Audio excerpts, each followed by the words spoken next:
Hello friends, I am your chemistry faculty from QLS Academy. Today we will learn more about the importance of air, how organisms living under water gets air and how the most important component of air, that is oxygen, is produced.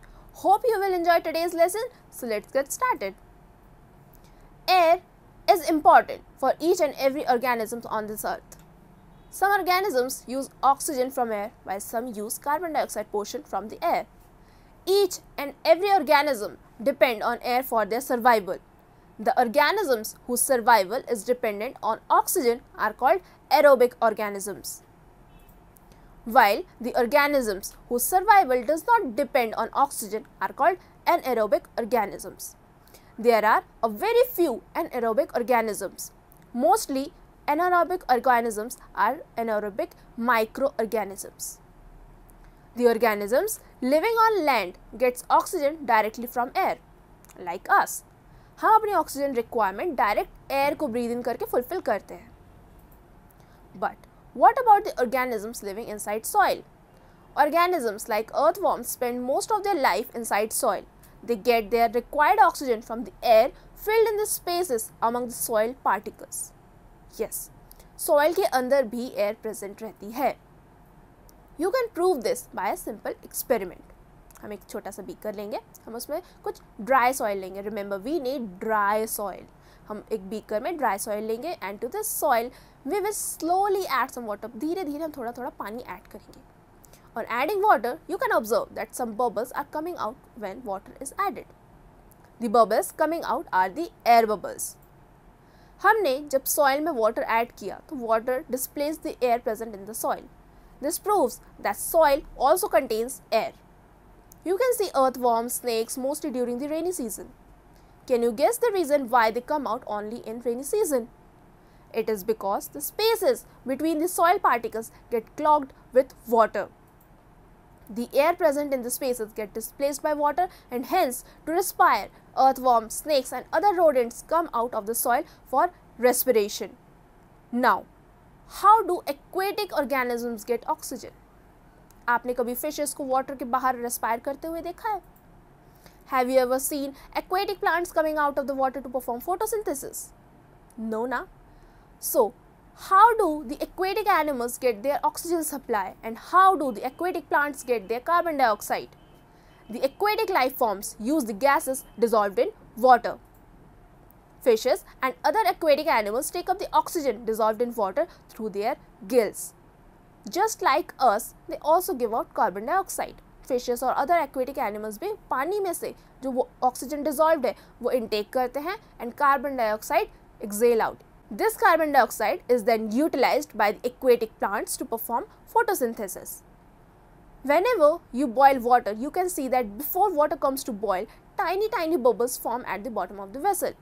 पानी उबालने से पहले जो vessel है उसके नीचे बहुत छोटे छोटे बबल्स फॉर्म हो जाते हैं. These tiny bubbles are nothing but the air dissolved in water. On heating, air first starts to escape from the water. After air has left, water starts to boil.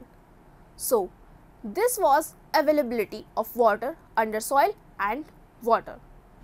Now let's see how the air used get replenished.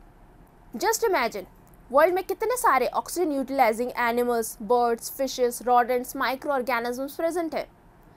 Daily, a large amount of oxygen is being utilized. Also, daily we exhale out a large amount of carbon dioxide. So, daily basis पे इतना सारा oxygen आता कहाँ से है? What is the source of oxygen? And also, इतना सारा carbon dioxide जाता कहाँ है? In your previous chapters, you have studied about photosynthesis, the process through which plants make their own food. During photosynthesis, the plants take up carbon dioxide released by us and other organisms and release out oxygen. This exchange of oxygen and carbon dioxide between plants and animals maintain the oxygen and carbon dioxide level in the atmosphere. Now, it is not true कि plants सिर्फ carbon dioxide use करते हैं for making their food and other survival processes. Plants also require oxygen, but the oxygen required by plants is far less than the oxygen required by other organisms. So, plants cannot be classified as an anaerobe. Plants anaerobes नहीं होते, उन्हें भी oxygen की requirement होती है, बहुत ही कम requirement होती है, but they require oxygen. Now we know that air is essential for the supply of oxygen and carbon dioxide. But is there any other use of air? Air को हम किसी और तरीके से भी यूज़ कर सकते हैं, उसका कोई और यूटिलिटी भी है? Yes, air also helps in other processes like scattering of seeds and pollen of plants, sweeping off of humidified air from around water bodies and replacing it with dry air to regulate water cycle. Air also carries cloud from one place to another to distribute rainfall. Air also helps in sailing boats and yachts. Flying of birds and aeroplane are also dependent on air. Air is also a type of renewable source of energy. Air को as a energy source use करने के लिए हम windmills का use करते हैं. Air rotate windmills which can generate electrical energy by aerogenerators. Windmills are also used to draw water from tube wells. So friends, अब आपको समझ आया एयर हमारे लिए अर्थ पे लाइफ के एग्जिस्टेंस के लिए कितना इम्पॉर्टेंट है.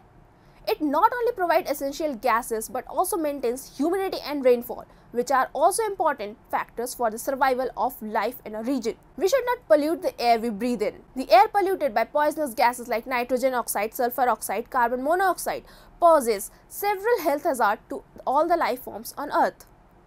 So friends, this was all for the air around us. Hope you enjoyed today's class. If you have any more doubt or have any query, you can visit the following given link.